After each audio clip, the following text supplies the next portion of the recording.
বলেন না রে বাবা। আর যদি ইমানের সঙ্গে মৃত্যু না হয় তাহলে আরো সমস্যায় পড়ে গেলাম ভাই।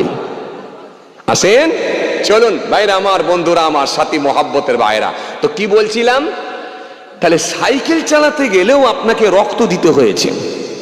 প্রথমে হাফ প্যাটেল, তারপরে ফুল প্যাটেল, তারপরে সিটে উঠেছেন, কাচার খেয়েছেন, রক্ত দিয়েছেন। যেদিনটা বেশি কেটেছে, যেদিনটা বেশি ছিঁড়েছে, সেদিনটা আবার গর্ব করে বলেছেন এমনি কি আর সাইকেল চালানো যায়? সাইকেল চালাতে গেলেও তো রক্ত দিতে হয়। কথা বলেন না? তাহলে সেটাও প্র্যাকটিস। তাহলে যেটা প্র্যাকটিস করে আপনাকে রক্ত দিতে হচ্ছে, আর বিনা প্র্যাকটিসে আপনি যদি বলেন সেই 60 বছর হলে নামাজ পড়া শিখে যাব, এটা কখনো হয় না। এই জন্য বাবাজি আমার মায়েরা, আমার নবী সুন্দর করে বললেন, নবী আমার সুন্দর করে বললেন 7 থেকে তোমরা প্র্যাকটিস করো। 10 বছর যখন বয়স হয়ে যাবে একটু চাপড় লাগাও। কেননা আমি রাসূল বলছি সল্লু কামা রাআইতুমুনি উসাল্লি, যেমন আমাকে নামাজ পড়তে দেখো সেই রকম তোমরা নামাজ পড়ো। এই জন্য নবী যেমন নামাজ পড়েছে সেই নামাজ যদি আপনাকে পড়তে হয় তাহলে নামাজের ফরজ আপনাকে জানতে হয়। নবী যেমন নামাজ পড়েছে সেই নামাজ যদি আপনাকে পড়তে হয় তাহলে নামাজের ওয়াজিব আপনাকে জানতে হয়।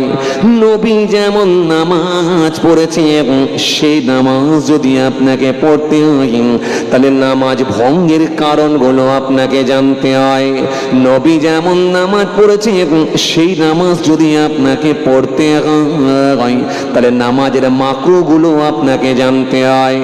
নবী যেমন নামাজ পড়েছেন সেই নামাজ যদি আপনাকে পড়তে হয় তাহলে নামাজের কিয়াম আপনাকে জানতে হয়, নামাজের রুকু আপনাকে জানতে হয়, নামাজের সিজদা আপনাকে জানতে হয়, ডান দিকে সালাম ফেরালে কোন দিকে তাকাতে হবে সেটাও জানতে হয়, একটা সিজদা থেকে উঠে কতক্ষণ সময় বসতে হয় সেটাও আপনাকে জানতে হয়।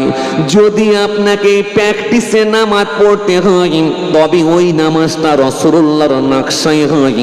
আর নবীর নকশায় যদি না হয় আল্লাহর দরবারে পছন্দ হওয়াটাও বড় কঠিন হতে পারে ভাই। কেননা এই নামাজের গুরুত্বটা এত বেশি। হযরতে মুআয ইবনে জাবাল রাদিয়াল্লাহু তাআলা আনহু থেকে বর্ণিত হাদিস, হুজুর একদিন আমার রাসূলুল্লাহকে বললেন, ইয়া রাসূলুল্লাহ ওয়া হাবিবাল্লাহ, হুজুর বিয়াদবি নেবেন না হুজুর। ও আল্লাহ নবী, আপনি আমাকে এমন কিছু কাজ বলে দেন যেটা আমি আপনার কথা শুনে আমল করব, দুনিয়ায় আমি শান্তি পাবো আর আখিরাতে আমি নাজাত পাবো।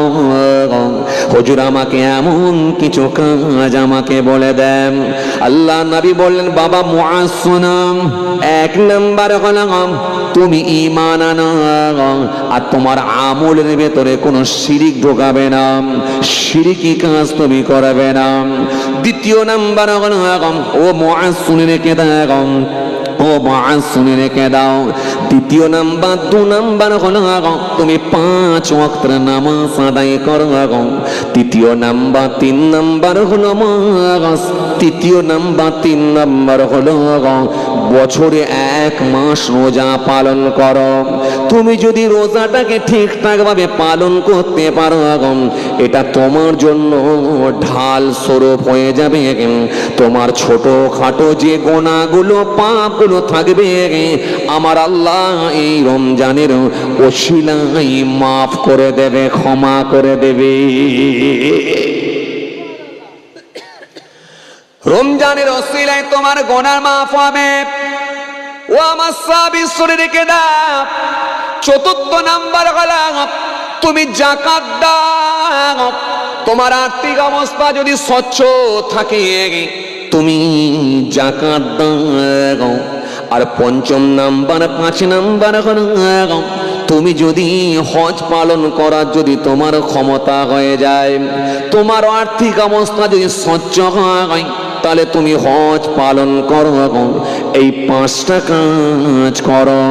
তবে মনে রাখো, আল্লাহর কাছাকাছি পাশাপাশি যদি তোমাকে হতে হয়, আমি রাসূল বলছি তুমি এই সালাত আদায় করো, নামাজ আদায় করো। কেন? নামাজ হলো আল্লাহর সঙ্গে যোগাযোগের উত্তম মাধ্যম, হলো সালাত, নামাজ। আল্লাহর সঙ্গে যোগাযোগের উত্তম মাধ্যম হলো সালাত। এই সালাত মাধ্যম দিয়ে আল্লাহর সঙ্গে একেবারে আল্লাহর পাশাপাশি কাছাকাছি পৌঁছানো যায়। আল্লাহর সঙ্গে কানেকশন, ট্রানজাকশন তৈরি করার উত্তম মাধ্যম হলো, সেটা হলো সালাত। আর সালাতু ইমাদুদ্দিন, মান আকামা ফাকাদ আকামাদ্দিন ওয়া মান তারাকাহা ফাকাদ হাদামাদ্দিন। ইন্নাস সালাতা তানহা আনিল ফাহশাই ওয়াল মুনকার, ইন তানসুল্লাহা ইয়ানসুরুকুম ওয়া ইউসাব্বিত আকদামাকুম। কোরআন শরীফের মধ্যে আল্লাহ আয়াত দিয়েছেন, নবী বলছেন সল্লু কামা রাআইতুমুনি উসাল্লি। যখন তুমি নামাজ পড়তে পড়তে এই নামাজ পড়তে সারবে, আল্লাহর সঙ্গে তোমার সম্পর্ক, কানেকশন, ট্রানজাকশন তোমার তৈরি হয়ে যাবে। তুমি যা বলবে আল্লাহ তোমার দরখাস্তকে কবুল করে নেবে। তো মহব্বতের সমান আল্লাহ হয় না? যা বলবে কবুল হবে। বড় পীর সাহেব বলেছিলেন কবুল হয়েছে, খাজা গরিবে নওয়াজ বলেছিলেন কবুল হয়েছে, ওয়াইস কুরনি রহমাতুল্লাহ তিনি বলেছেন কবুল হয়েছে, ফুরফুরা শরীফ দাদা হুজুর পীর কেবলা রহমাতুল্লাহ তিনি বলেছেন কবুল হয়েছে, বসিরাত আল্লামা রুহুল আমিন রহমাতুল্লাহ তিনি বলেছেন কবুল হয়েছে। আমরা যদি সেই সালাত, সেই নামাজ যদি আদায় করতে পারি, নিশ্চিত হবে আমার আল্লাহর সঙ্গে কানেকশন, সম্পর্ক তৈরি হয়ে যাবে। কিন্তু বড় আফসোস নিয়ে বলতে হয়, আমরা বুড়ো বয়সে প্র্যাকটিস করি। এটা বুড়ো বয়সে প্র্যাকটিস করার জিনিস নয়। 7 বছর বয়স থেকে স্টার্ট করুন। 10 বছর যখন হয়ে যায়, আপনি ভালো মতো নামাজ পড়া শিখে যাবেন। আপনি নামাজ পড়ে আল্লাহর সঙ্গে কানেকশন তৈরি করুন। আপনি যা বলবেন আল্লাহর দরবারে দোয়া কবুল হবে। হে তরুণিয়া নওজওয়ান জামাকেরা, হে আমার মুরব্বিয়ানেরা, বাবারা শুনে রেখে দিন। কেননা এই নামাজ যখন ফরজ হয়েছিল, ইবলিস শয়তান সেই সময় কন্দন করেছিল, ইবলিস শয়তান সেই সময় কেঁদেছিল, ইবলিস আফসোস করেছিল, হায় রে হায়, নামাজ আল্লাহ ফরজ করে দিয়েছেন, আরে নামাজ যদি মানুষ ঠিকঠাক ভাবে পালন করে, আমার আল্লাহ তাদেরকে তো মাফ করে দেবেন, আমার আল্লাহ তাদেরকে তো ক্ষমা করে দেবেন। আর বান্দা বান্দি যদি জান্নাতে চলে যায়, এটা আমি ইবলিস কখনো মেনে নিতে পারবো না। এজন্য ইবলিস সেদিনে পাহাড়ের ওপরে উঠেছিল। ইবলিস পাহাড়ের ওপরে উঠে কাঁদতে শুরু করলো। এত কান্না, এত কান্না, এত কান্না, এত কান্না। ইবলিস একেবারে চিৎকার করে কাঁদছে, বাপ হারা ছেলের মতো কাঁদে, মা হারা ছেলের মতো কাঁদে। ইবলিস পাহাড়ের ওপরে উঠে যখন কাঁদতে লেগেছে, ইবলিসের সহচর অনুচরগুলো গিয়ে হাজির হয়ে গেল। ও গুরু, আপনি কাঁদছেন কেন? আপনার কান্নাটা একবার খালি বলুন। গুরু, আপনি কাঁদেন কেন? কি হয়েছে আপনি বলুন। গুরু সেই সময় বলেছিল, শোনো শোনো, আমার আল্লাহ নামাজকে ফরজ করে দিয়েছেন। আর বান্দা যদি ভালো করে ঠিকঠাক ভাবে শুদ্ধভাবে নামাজটা আদায় করে নেয়, বান্দি যদি ঠিকঠাক ভাবে শুদ্ধভাবে যদি নামাজটা কায়েম করে আদায় করে নেয়, আমার আল্লাহ খুশি হয়ে গিয়ে, রাজি হয়ে গিয়ে ওই বান্দা বান্দি দিগকে জান্নাত দেবেন বলে ওয়াদা দিয়ে দিয়েছে। কাঁদছে ইবলিস, দুঃখ প্রকাশ, মনের দিক দিয়ে বড় ব্যথিত, মনের দিক দিয়ে বড় মর্মাহত, মনের দিক দিয়ে অত্যন্ত ব্যথিত। পাহাড়ের ওপরে উঠে কাঁদছে কে? ইবলিস। হাই রে হাই, নামাজ ফরজ হয়ে গেল। আর এই নামাজ যদি ঠিকঠাক ভাবে আদায় করে, সব জান্নাতে চলে যাবে, জাহান্নামে তাদেরকে পাঠাতে পারবো না। তাহলে ইবলিসের কত আফসোস বুঝতে পারছেন? হ্যাঁ, এই মানুষ যদি জান্নাতে না যায়, ইবলিস ভীষণ আনন্দ পায়। আর বান্দা যদি জাহান্নামে যায়, ইবলিস বড় আনন্দ পায়। জান্নাতে যদি না যায় বড় আনন্দ পায় ইবলিস, আর জান্নাতে চলে যাবে ইবলিস ব্যথিত হচ্ছে, কষ্ট পাচ্ছে, সহ্য করতে পারছে না, পাহাড়ের ওপরে উঠে ক্রন্দন করছে, কাঁদছে, চোখ দিয়ে পানি ঝরছে। শিষ্যরা, তার সহচর অনুচরেরা গিয়ে হাজির হয়ে গেল। গুরু কাঁদছেন কেন বলুন? বলে জানো আল্লাহ নামাজকে ফরজ করে দিয়েছে, আর এই নামাজ যদি ঠিকঠাক ভাবে কেউ আদায় করে আল্লাহ তাকে বলেছে জান্নাত দেব, তার পূর্বের গুনাহগুলোকে মাফ করব, তার ছোটখাটো গুনাহগুলোকে সব নামাজের ওসিলা দিয়ে ক্ষমা করব, তাকে জান্নাত দেব। এই জন্য আমি ইবলিস আজকে তাই কাঁদছি, বাধ্য হয়ে, উপায় না থেকে আমি কাঁদছি, পাহাড়ের ওপরে উঠে কাঁদতে লেগেছি। শিষ্যরা বলছে গুরু কেঁদে তো কোনো লাভ হবে না, কাঁদলে তো কোনো সমস্যার সমাধান হয় না। এখন সমস্যা যদি সমাধান করতে হয়, সমস্যা যদি মিটিয়ে নিতে হয়, এই সমস্যার যদি সলিউশন দিতে হয়, এর করণীয় কি আছে বলুন? কি করতে হবে বলুন? কথা শুনছেন? কি করতে হবে বলুন? কি কাজ আছে বলুন? কি করতে হবে বলুন? যাতে করে সমস্যার সমাধান হবে, কেঁদে লাভ হবে না। কি করতে হবে বলুন? হে তরুণিয়া নৌসমান নেওয়া কেনা, হে আমার মুরব্বীর বাবার আশ্রয়কে দেখে এই কথা বলার পরে ইবলিস বলল, এক নাম্বার হলো পৃথিবীর জমিনে যখন কোনো বান্দাদের তোমরা দেখতে পাবে নামাজের জন্য রেডি হচ্ছে, আমি ইবলিস বলি ওদেরকে নামাজ পড়তে দিও না, দিও না, দিও না। ওদের আউয়াল ওয়াক্তে যেন নামাজ পড়তে দিও না। যে কোনো ভাবে ওদের সঙ্গে দুনিয়ার কাজ লাগিয়ে দাও, যে কোনো ভাবে দুনিয়াদারি কাজের সঙ্গে ওদেরকে যুক্ত করে দাও। খালি দুনিয়াদারি কাজের সঙ্গে যুক্ত করে দিয়ে ওদের আউয়াল ওয়াক্তে যেন নামাজ পড়তে দিও না, পারফেক্ট টাইমে যেন নামাজ পড়তে দিও না। ডিটেন করে আউয়াল ওয়াক্তা যদি চলে যায়, একেবারে কাজা হবার টাইম হয়ে আসছে, আর আউয়াল ওয়াক্ত চলে যাচ্ছে, এই রকম টাইমে যদি নামাজ পড়তে দাঁড় করিয়ে দাও, ওই নামাজে আল্লাহ দরবারে যাবে না, কোনো লাভ হবে না।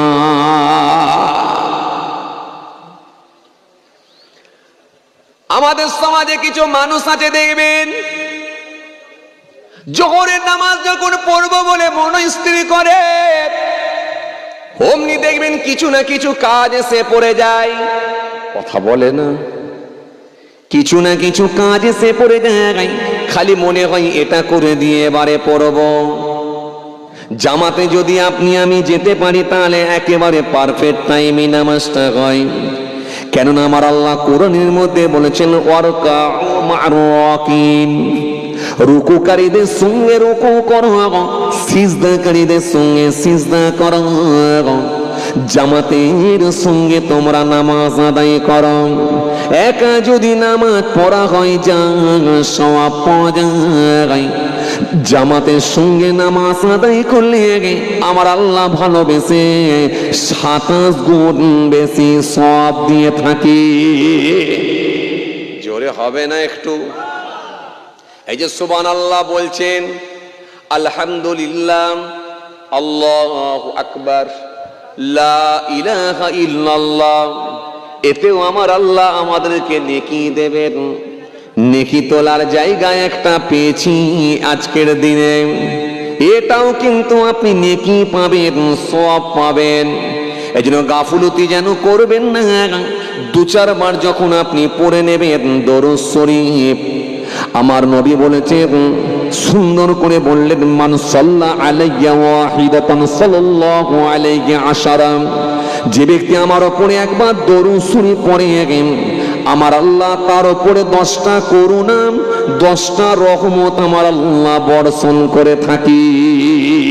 ইন্নী লাকিতু জিবরিল ফাবাশশারানি ফাকালা قال الله تعالى من صلى عليك صليت عليه ومن سلم عليك سلمت عليه فسجدت لله شكرا। আল্লাহ নবী বললেন, দেখো জিবরাইল ফেরেশতা এসে আমাকে খুশি সংবাদ দিয়েছে। সাহাবীরা বলেন, কি খুশি সংবাদ? আল্লাহ নাই বললেন যে ব্যক্তি আমার ওপরে একবার দরুদ শরীফ পড়ে আমার আল্লাহ তার ওপরে রহমত বর্ষণ করে, যে ব্যক্তি আমার ওপরে সালাম পাঠ করে আমার আল্লাহ তার ওপরে সালাম প্রেরণ করেন। নবী বলছে এটা শোনার সাথে সাথে আমি রাসূলুল্লাহ থাকতে না পেরে শুকরিয়ায় সিজদায় পড়ে গেলাম। এজন্য লস নাই, 2-4 বার পড়লেও কিন্তু আপনি লাভবান, আপনি গেনার। এগুলো পড়ার চেষ্টা করবেন ইনশাআল্লাহ। শুধু যে এখানে তা না, যেখানে যাবেন মাজলিস যেখানে পাবেন সেই জায়গাগুলোতে এগুলো পড়ার চেষ্টা করবেন। আসেন খেয়াল করেন, তাহলে ইবলিস কি বলল? পারফেক্ট টাইমে নামাজ পড়তে দেবে না, এটা নাম্বার 1। যদি দেখো সে নামাজ পড়বেই তাকে আটকানো যাচ্ছে না, তাহলে তোমাদের কাজ হবে কি? পারফেক্ট টাইমে তাকে নামাজ পড়তে দেবে না। কথা শুনছেন? একেবারে আউয়াল ওয়াক্তে যেন নামাজ পড়তে দিও না, পারফেক্ট টাইমে যেন নামাজ পড়তে দিও না। কারণ তাকে ডিটেন করিয়ে দাও, কোনো কিছু কাজের সঙ্গে লাগিয়ে দাও, কাজের সঙ্গে লাগিয়ে দিয়ে যুক্ত করে দিয়ে দেরি করে ওয়াক্ত চলে যাবার মতো হয়ে যাবে। এই রকম সময় তাকে নামাজ পড়তে দাও, যাতে করে ওই নামাজ পড়ে কোনো লাভ হবে না। এরকম কিছু মুসল্লি আছে না নাই? কথা বলছেন না কেন? আছে না নাই? আমাদের সমাজে কিছু মানুষ আছে না নাই? আছে। দেখবেন পারফেক্ট টাইমে নামাজ পড়ে না, আছে। এটাও কিন্তু ইবলিশের পরামর্শ অনুযায়ী চলছে। দ্বিতীয় নাম্বার 2 নাম্বারে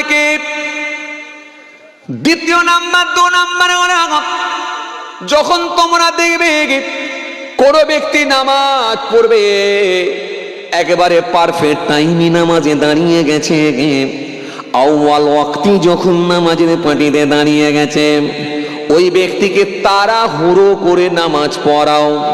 ওর ডান দিক দিয়ে কোনো কাজের কথা মনে করিয়ে দাও, ওর বাঁ দিক দিয়ে কোনো কাজের কথা মনে করিয়ে দাও, ওর সামনের দিক পেছন দিক চারিদিক দিয়ে কিছু না কিছু কাজের কথা মনে করাও, যে তাড়াতাড়ি নামাজটা পড়, তোর এই কাজটা রয়ে গেল, যদি না করিস তোর ক্ষতি হয়ে যাবে।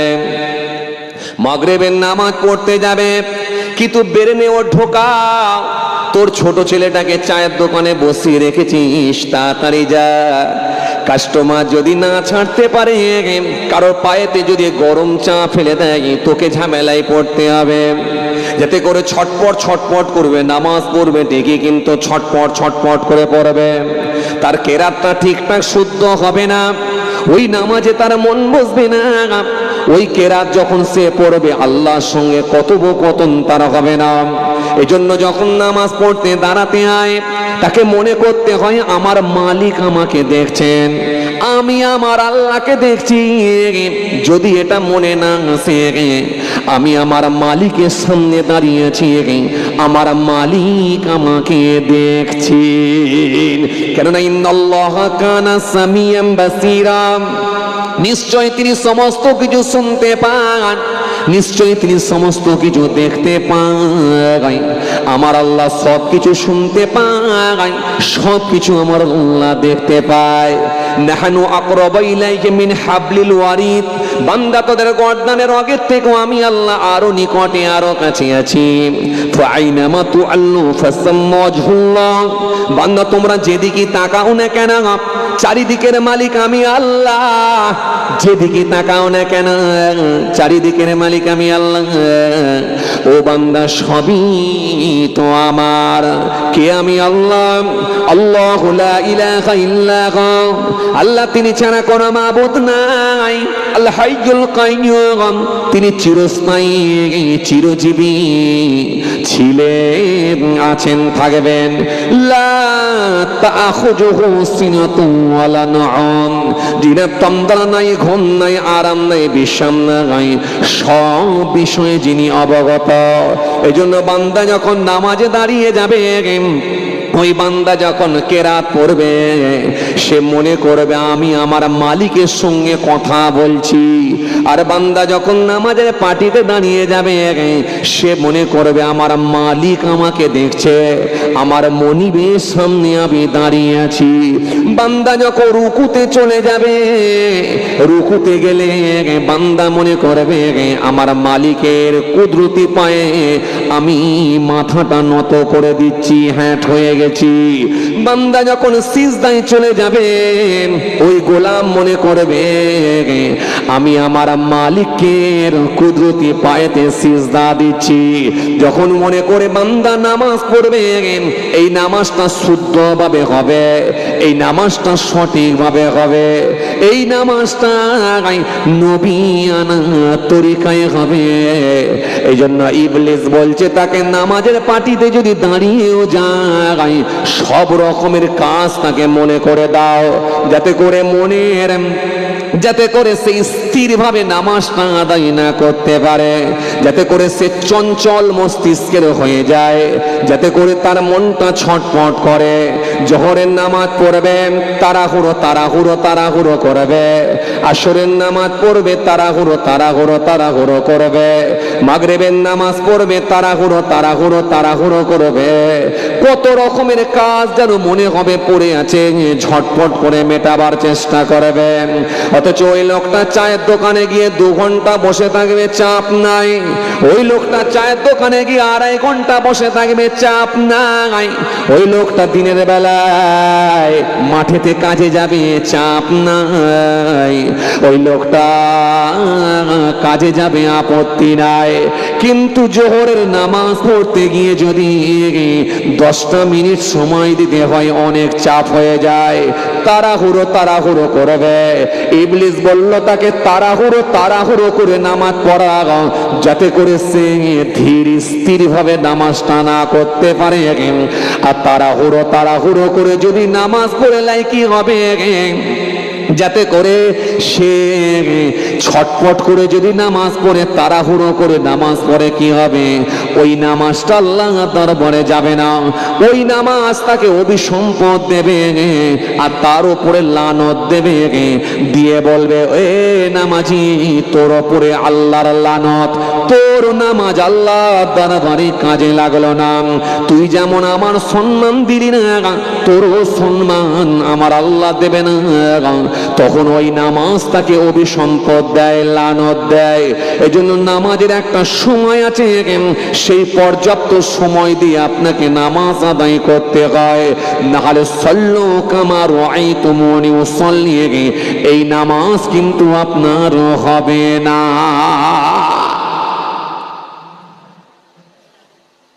কথা কিছু বুঝতে পারছেন? আমাদের তো এগুলো হয় না, তাই না? কথা বলে না, হ্যাঁ না কিছু বলে না, হ্যাঁ না কিছু বলে না। আমাদের এইসব হয় না, তাই না? না, সব হয় না। আমরা তো মাশাআল্লাহ একেবারে পাকাপুক্ত নামাজি, মাশাআল্লাহ। কি বলেন আপনারা? জোহরের নামাজ পড়ছে, আল্লাহু আকবার, অমনি কারেন্টটা চলে গেল। যেই চলে গেল ওপরে সিলিং পাকার দিকে তাকিয়ে বলছে এই সময়তেই যেতে ইচ্ছা করলো, আল্লাহু আকবার, রুকুতে চলে গেল। বিশাল নামাজি আমরা, মারাত্মক ব্যাপার। হ্যাঁ, আর বলবে যা আল্লাহ করবে হবে, অত চাপ লিনি বাবা। আল্লাহ বারণ করেছে না, শিখতে বারণ করেছে। আল্লাহ বলেছে তো, শিখতে বারণ করেছে যে তুমি নামাজের ফরজ শিখবে না, ওয়াজিব শিখবে না, নামাজ ভঙ্গের কারণ শিখবে না, নামাজের মাকরুহ শিখবে না, কিছু শিখবে না, সব বারণ করেছে আল্লাহ, তাই না? নামাজের মতো যদি নামাজ হয়, নিশ্চিত হবে আল্লাহর সঙ্গে কানেকশনের সম্পর্ক আপনার তৈরি হবে 100%। কিতাবের মধ্যে এসেছে, আমি কয়েকদিন আগে পড়ছিলাম,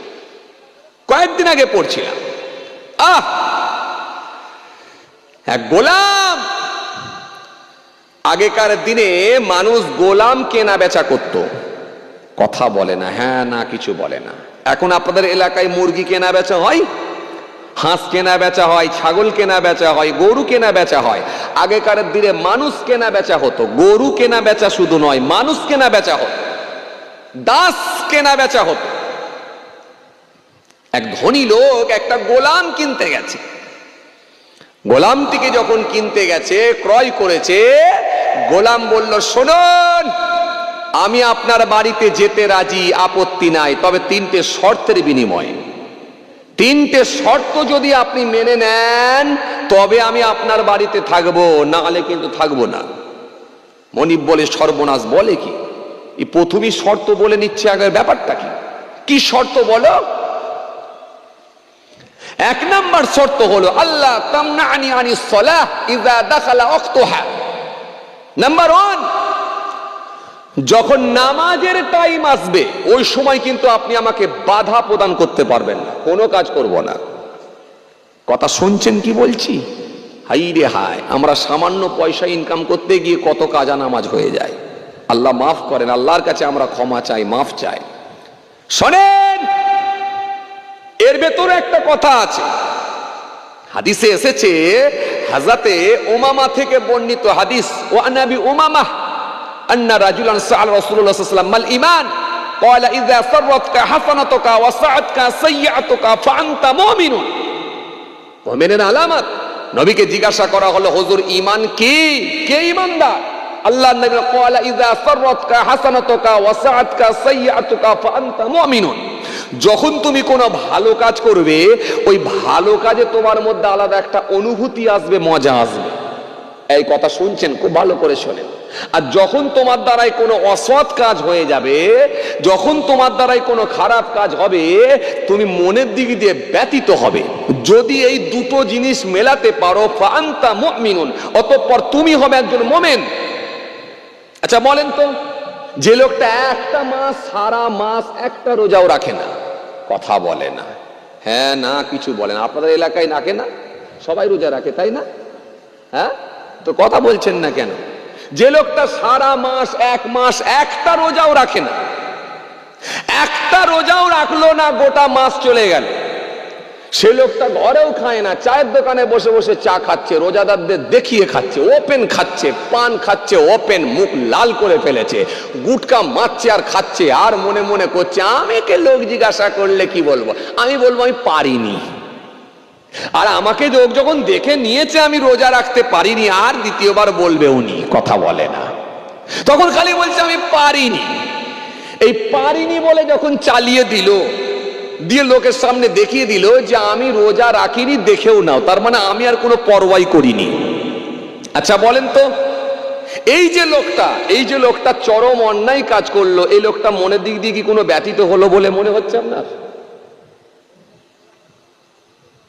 কি বিপদে পড়েছি আল্লাহ, কত রাত ঘুমোইনি আল্লাহই জানে, কি বিপদে পড়েছি আল্লাহ।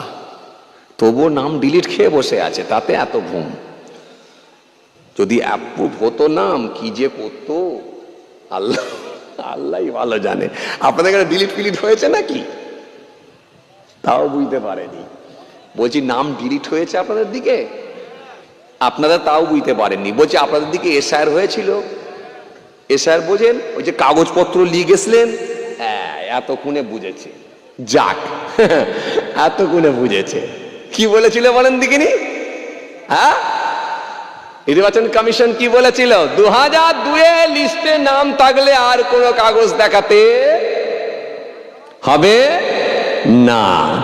যদি 2002 লিস্টে নাম না থাকে, পরিবারের কারো না কারো নাম থাকবে, লিঙ্কেজটা ঠিক রেখে যদি ফর্ম ফিল আপ করতে পারে আর কোনো কাগজ দেখাতে হবে না। 99% লোক যখন ফর্ম ফিল আপ করে জমা দিয়েছে, তারপরে দেখা যাচ্ছে একটা বুথ, মুসলিম এলাকায় বুথগুলোতে যদি হিসাব করে দেখা যায় 500 ভোটার থাকলে 350 ভোটারের কাছে নোটিশ চলে এসছে, হিয়ারিং এসো। বলে কি সমস্যা হলো? বলে সমস্যা তো আছেই। আগে নাম ছিল কি? আগে নাম ছিল খাদিজা খাতুন, পরে নাম উঠে গেছে খাদিজা বিবি। এই খাতুন থেকে কেন বিবি? হিয়ারিং এসো। সমস্যা কি হলো? না সমস্যা তো আছে। 2002 সালে লিস্টে নাম ছিল, আগে নাম ছিল আব্দুল জব্বার, আর পরে 2025 সালে নাম উঠে গেছে মোহাম্মদ আব্দুল জব্বার। এই যে মোহাম্মদ নামটা অ্যাড হয়ে গেল, এবারে হিয়ারিং এ এসো, কথা বলে না, হিয়ারিং এ এসো। সমস্যা কি? আরে বয়সের সমস্যা তো। আরে তোমার সঙ্গে তোমার বাপের বয়সের ডিফারেন্স হয়ে গেছে। কিসের ডিফারেন্স হলো? বাপের বয়স যদি 75 হয়, আগেকারের দিনে লোকের 4টে 5টা 6টা করেও ছেলে পুলে হতো তো না হতো নি? কথা বলে না, হতো না? হতো নি? হতো তো। তাহলে এটা যে শুধু মুসলিম সম্প্রদায়ের হতো এমনটা নয়, সমস্ত কমিউনিটির মানুষের মধ্যে হতো। আপনি যে কোনো সম্প্রদায়ের মানুষের কাছে খবর নেন, আজ থেকে 10 বছর পিছিয়ে যান, 15 বছর পিছিয়ে যান, 20 বছর পিছিয়ে যান, আগেকার দিনে সব লোকের 4টে 5টা 6টা 7টা করে ছেলে পুলে হতো। কিন্তু বর্তমানে এখন বেশিরভাগ মানুষই সব আপনি খবর নিয়ে দেখেন, সব বেশিরভাগই সব এখন সিজার পেশেন্ট, যার কারণে একটা দুটো তিনটের বেশি হয় না। কিন্তু আগেকার দিনে তিনটে চারটে পাঁচটা ছটা করে ছেলে পুলে, ছটা সাতটা করে হতো। এখন মনে করুন যে বাপটার ছটা ছেলে, বাপের বয়স যদি 75, বাপের বয়স যদি 75, 75 বছর হয়, তাহলে বড় ছেলের বয়স কত হবে আনুমানিক?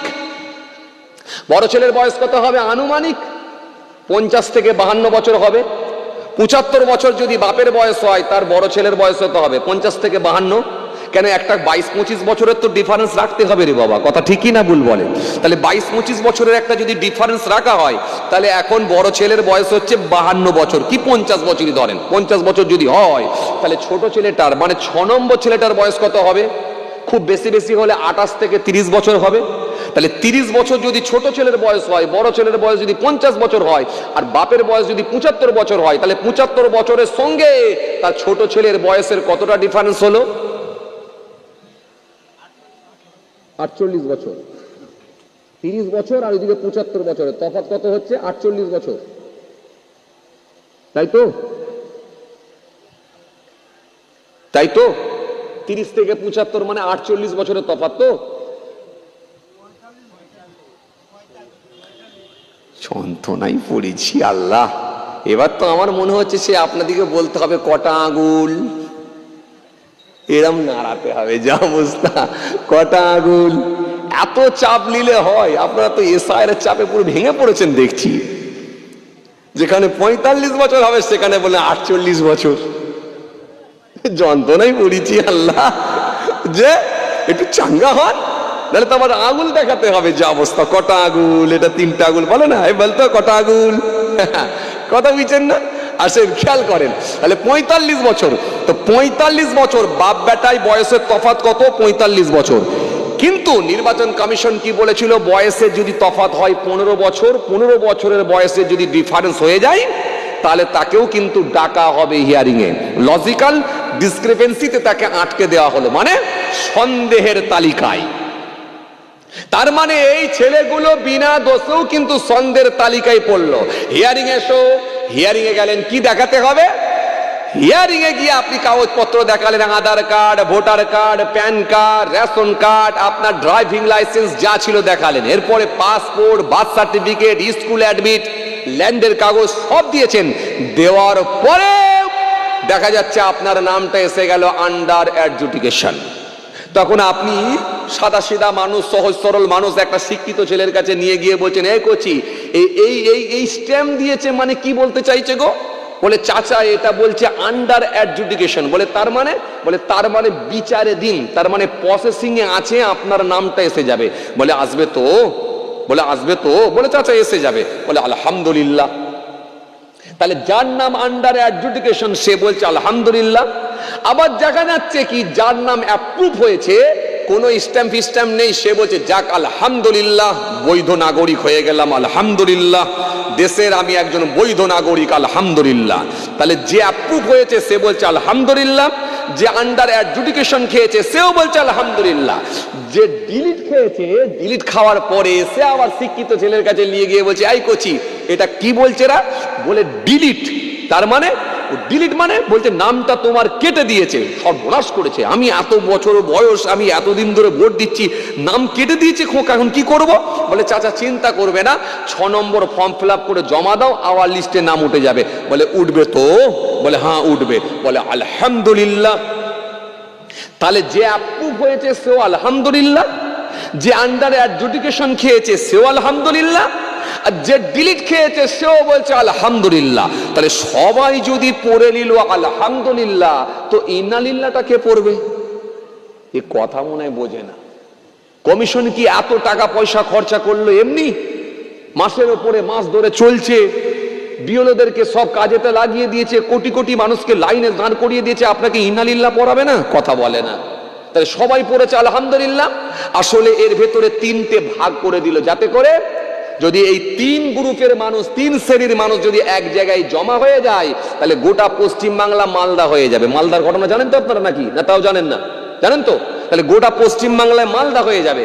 এই জন্য বললো 3টে পার্ট করে দাও, একে আন্ডার অ্যাডজুডিকেশন, ওকে ডিলিট, ওকে অ্যাপ্রুভ। 3টে ভাগ করে দিয়ে সবাই পড়বে আলহামদুলিল্লাহ, কেউ আর ইন্নালিল্লাহ পড়বে না। এবারে ইন্নালিল্লাহটা কবে পড়বে? যে বিচারের দিন আছে সে বলছে হয়ে যাবে, যে ডিলিট খেয়ে আছে সে বলছে হয়ে যাবে। এই হবে হবে হবে হবে করতে করতে 23 তারিখ পার হয়ে গেল, এখন আর হলো না। এই হবে হবে হবে হবে করতে করতে 29 তারিখ পার হয়ে যাবে, আর হবে না। তখন বলছে ইন্নালিল্লাহ। তার মানে ইলেকশনটা কেটে গেলে যা আবার হবে, তার আগে ইন্নালিল্লাহ পড়তে দেবো না, সবাই পড়বে আলহামদুলিল্লাহ। কথা মনে বুঝতে পারেননি? বুঝতে পেরেছেন? এই কথা বুঝতে পেরেছেন তো? এইবার আসেন, তাহলে এই লজিক্যাল ডিসক্রিপেন্সিতে আপনাকে আটকে দিল, দিয়ে আপনার নামটাকে ঝুলিয়ে দিল। আসেন, এবার আমি আপনাকে যেটা বলতে চাইছিলাম, তাহলে আপনি যদি সঠিকভাবে ইবাদত না হয়, সঠিকভাবে যদি নামাজ না হয়, আমার আল্লাহ যদি বলে লজিক্যাল ডিসক্রিপেন্সিতে তোমাকে আমি আটকে দেবো, গোলাম আমার কাছে পছন্দ হয় না, সল্লু কামা রাআইতুমুনি উসাল্লি, এই নামাজ হয় না, যদি বলে আল্লাহ আটকে দেয়, যেহেতু আয়েশা সিদ্দিকা থেকে হাদিস এসেছে, আল্লাহ রাসূল সাল্লাল্লাহু আলাইহি ওয়াসাল্লাম বলেছেন, আয়েশা সেদিনে যদি আমার আল্লাহ কাউকে প্রশ্ন করে, লোকটা 100% ধ্বংস হবে, প্রশ্নের কোনো জবাব দিতে পারবে না, 100% ধ্বংস হবে, প্রশ্নের জবাব দিতে পারবে না। এই জন্য সেই দিনটা বড় ভয়ঙ্কর দিন হবে। তাহলে আমার আল্লাহ সেদিনে যদি বলে, বান্দা তোর নামাজের কিছুই ছিল না, কিছুই ছিল না, এখন যদি আমার আল্লাহ আটকে দেয়, তাহলে আল্লাহ ইচ্ছা করলে তো লিগাল ভাবে আটকাতে পারে কি পারে না? এবারে নামাজি লোকগুলো বলেন কি হবে উত্তর? সেই সময় কি হবে? যদি বলে, এই বান্দা কিয়াম তুই বুঝতিস না, রুকু তুই বুঝতিস না, সিজদা তুই বুঝতিস না, ডান দিকে সালাম ফেরালে কোন দিকে তাকাতে হয় জানতিস না, নামাজের ফরজ বুঝতিস না, ওয়াজিব বুঝতিস না, নামাজ ভঙ্গের কারণ বুঝতিস না, মাকরু বুঝতিস না, ও গোলাম ওই নামাজ আমার পছন্দ হয় না। আমার হাবিব যে নামাজ পড়তে বলেছেন, সল্লু কামা রাআইতুমুনি উসাল্লি, এই নামাজ হয় না, সুতরাং এই নামাজ আমার পছন্দ হলো না, আন্ডার অ্যাডজুডিকেশন মেরে এখন ওয়েটিং এ রেখেছি, এখন আমি দেখছি, পরে বিবেচনা করে দেখব ডিলিট করব না অ্যাপ্রুভ করব। এখন যদি এই কথা বলে যদি আল্লাহ আটকে দেয়, ও নামাজি বলো উত্তরটা কি হবে? আলহামদুলিল্লাহ, আলহামদুলিল্লাহ, সবই আমরা মাশাআল্লাহ পড়তে শিখেছি আলহামদুলিল্লাহ, কিন্তু ইন্নালিল্লাহ কোনোটাতেই পড়বো না। ইন্নালিল্লাহ তো মাঝে মাঝে পড়তে হবে গো, হ্যাঁ, বিপদের সংবাদ, বিপদের সংকেত, সেখানে পড়ো ইন্নালিল্লাহ ওয়া ইন্না ইলাইহি রাজিউন, প্রয়োজনে পড়ো ইন্নাল্লাহা মা'আস সাবিরিন। আসেন, আমি আপনাকে সেটাই বোঝাতে চেয়েছি। আপনি আসুন, শুদ্ধভাবে পড়ার চেষ্টা করুন, জাননেওয়ালা ব্যক্তির সঙ্গে জেনে নেন, বুঝে নেন, যেটা আপনার ডাউট হবে বুঝে নেন। কেয়ামে দাঁড়াচ্ছেন, আপনি রুকুতে যাচ্ছেন, সিজদায় যাচ্ছেন, জাননেওয়ালার সঙ্গে জানুন।